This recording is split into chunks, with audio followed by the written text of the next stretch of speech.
શક્રાદય માત્ર સ્તુતિ જ નથી, ભક્તિનું જીવંત સ્વરૂપ છે. સમગ્ર પૃથ્વીનો એવો રોમાંચ છે જેમાં શક્તિની ઉર્જા અનુભવાય છે. માતાજીના મહિમાગાનમાં શક્રાદય સ્તુતિ સ્વયં, જે પોતાના તેજથી ત્રણેય લોકને જીવંત રાખે છે. જયા નામના દુર્ગા દેવીનું ધ્યાન છે. એમના શ્રી અંગોમાં કાળા વાદળ જેવી શ્યામ શીતળતા અને ભીનાશ છે.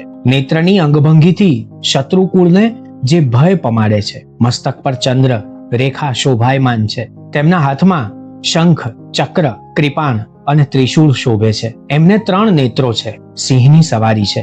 શક્રાદિ સ્તુતિર્નામ, શક્ર વગેરે એ કરેલી સ્તુતિનો 4થો અધ્યાય છે. દેવી મહાત્મ્ય જેટલું બહાર નથી એટલું ભીતર છે. કૃપા અવતરતી હોય એને દુઃખ, તાપ, પરિતાપ, સંતાપ વગેરે જેવા શબ્દો પર વિશ્વાસ નથી હોતો. આમ તો આપણા બેઠા ગરબા જાણે દેવી મહાત્મ્યનો સરળ સંગીતબદ્ધ ભાવાનુવાદ જ છે. શક્રાદય સ્તુતિમાં શક્તિના સ્પંદનોને અનેક રીતે નવાજવામાં આવ્યા છે. જેમને શક્રાદય સ્તુતિ આવડે છે અને જે સાંભળે છે કે જેમના કાને એના શબ્દો પડ્યા છે, એમના માટે આ સ્તુતિ, આ શબ્દો નવા નહીં લાગે. જેમને નવરાત્રિના દિવસોમાં શક્તિના સ્વરૂપને ભજવું છે એવા ઉપાસકો માટે આ શબ્દો પ્રસન્નકર પુરવાર થાય એવા છે. માતાજીની ભક્તિમાં આખી સમષ્ટિ સમાઈ જાય છે.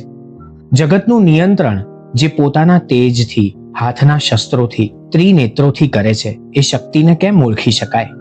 જે લખાવે છે અને જે જીવાડે છે, જે બોલાવે છે, એને કયા સરનામે પામી શકાય? માતા જીવન આપે છે. પોતાના સર્જનની શક્તિથી શક્તિના સર્જનમાં ઉમેરો કરે છે માતા. જગદાત્મ શક્ત્યા એટલે કે સમસ્ત જગતને પોતાની શક્તિઓથી જેમણે વ્યાપ્ત રાખ્યું છે તે જગતજનની આદ્ય શક્તિ, જે લક્ષ્મી રૂપે પાપીઓને ત્યાં દરિદ્રતા રૂપે, શુદ્ધ અંતઃકરણ વાળા મનુષ્યોમાં બુદ્ધિ રૂપે, સત્ય પુરુષોમાં શ્રદ્ધા રૂપે અને ઉમદા કુળમાં જન્મેલા મનુષ્યોમાં લજ્જા રૂપે નિવાસ કરે છે, તે ભવનેશ્વર લક્ષ્મી છે. કૃપા અવતરિત થાય, હૃદય ભક્તિની નિર્મળતા ઝંખે, ઘડામાં પડેલા કાણા જેમ જ્યોતિના ચાંદરણા ફેલાવે, એમ શરીર રૂપી ઘડામાં શક્તિ સ્વયંને નિમિત્ત બનાવે છે. જે આદિ શક્તિ છે, પરા પ્રકૃતિ છે, તે મવ્યાકૃતા છે. પૃથ્વી એના રૂવાડાનો અંશ માત્ર છે. એ પરા પ્રકૃતિ અને પરાવિદ્યા પણ છે. એટલે જ એ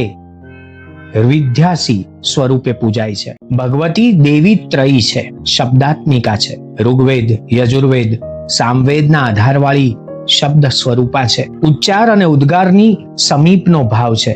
અનર્થ ક્યાંય નથી. અર્થ નાવીન્યના સંસ્કારો ભગવતીની કૃપાથી પ્રાપ્ત થાય છે. શાસ્ત્રોના સાર રૂપે પ્રગટેલી મેઘા ભગવતી શક્તિ છે. મેધાસી મહિલાથી પામી શકાય છે. અલિપ્ત, અવાવરું, એકલું, અટુલું બધું જ માની સાર સંભાળથી જીવંત છે. જે નિષ્ક્રિય છે તેમાં પણ શક્તિની જ સક્રિયતા છે. ભવસાગરમાંથી પાર ઉતરનાર અને ઉતારનાર દુર્ગાસી સ્વયં જગતજનની છે. વિશ્વંભરીનો ગુંજારવ પ્રત્યેક નાભીનો કેન્દ્રસાર છે. ભગવાન વિષ્ણુના હૃદયમાં નિવાસ કરનારી માં જગતજનની ગૌરી અને લક્ષ્મી આદ્ય શક્તિથી સંચારિત છે. માતાની કૃપા આપણને સૌને પ્રસન્ન કરે.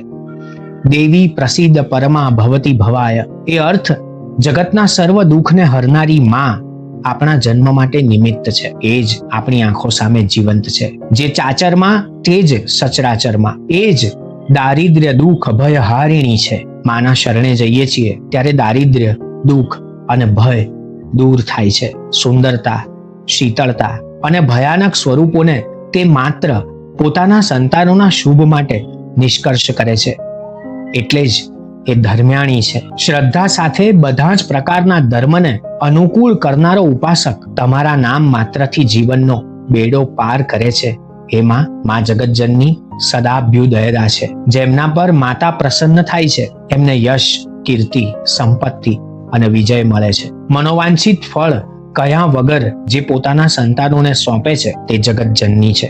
શક્રાદય હૃદયના એવા ઉદ્ગારો છે જે સ્વયં શક્તિ જ નિમિત્ત બનાવીને આપણી જીભ પાસે જીવથી બોલાવડાવે છે. એ સ્તુતિના મંત્રોમાં શક્તિ સંહિતા છે. જીવનના પ્રાણ મંત્રો છે. શક્તિ, ભગવતી અને પરાંબા અંબાનો મહિમા અને ભગવાન છે. જીવનની પ્રત્યેક પળે આપણી એકલતા સાથે જે હંમેશા આપણને એકલી પડવા નથી દેતી તે માં છે. સર્વ ઉપર ઉપકાર કરવા, સર્વોપકાર કરણાય જે સદાય તત્પર છે તે આદ્યશક્તિ છે. શત્રુઓનો વધ કરીને તેમને મોક્ષ આપે એવા મતવેતી છે. માતા પાસે દુર્વૃત્ત વૃત્ત શમનમ છે. દુરાચારી હીન આચરણોનું શમન કરનારી માં આદ્યશક્તિ જગતજનની જગદંબા જ છે. શત્રુઓ પર દયા કરનારી વૈરીશ્વપી માં પણ આ જગતની સ્વયં નિયંતા છે. જે સૌમ્યાની રૂપાણી વિચરંતી છે તે